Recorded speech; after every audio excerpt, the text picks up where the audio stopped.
السلام علیکم ورحمۃ اللہ وبرکاتہ۔ امید کرتا ہوں آپ سب بخیر ہوں گے۔ اللہ تعالیٰ آپ کو ہمیشہ سلامت رکھے۔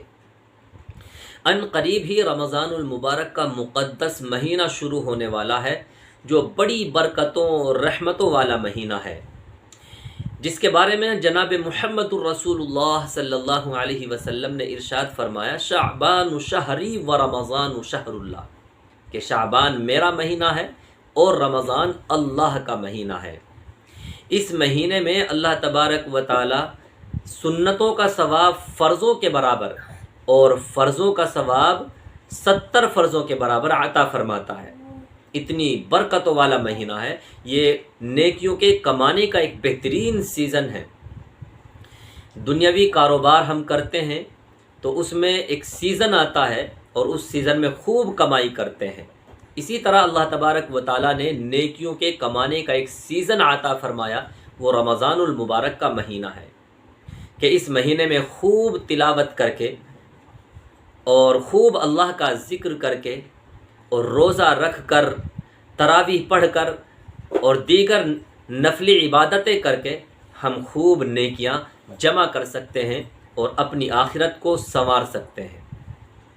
تو ہم سب کو چاہیے کہ ہم اس مہینے کی خوب قدر کریں اور اس مہینے میں اللہ تبارک و تعالیٰ کی کثرت سے عبادت کریں۔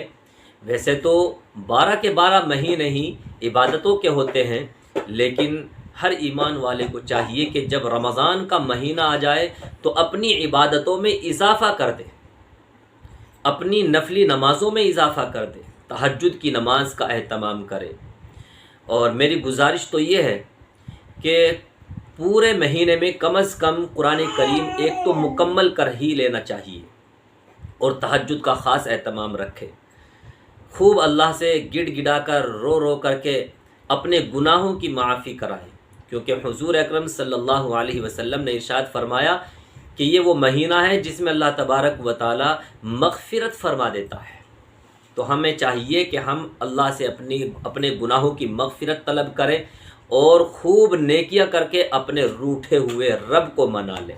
اللہ تبارک و تعالی ہم سب کو رمضان المبارک کے مہینے کی خوب قدر دانی کرنے کی توفیق عطا فرما دے، اور پوری امت مسلمہ کو رمضان المبارک کے مہینے میں خاص رحمتیں اور برکتیں حاصل کرنے کے لیے کوشاں رہنے کی توفیق عطا فرما دے۔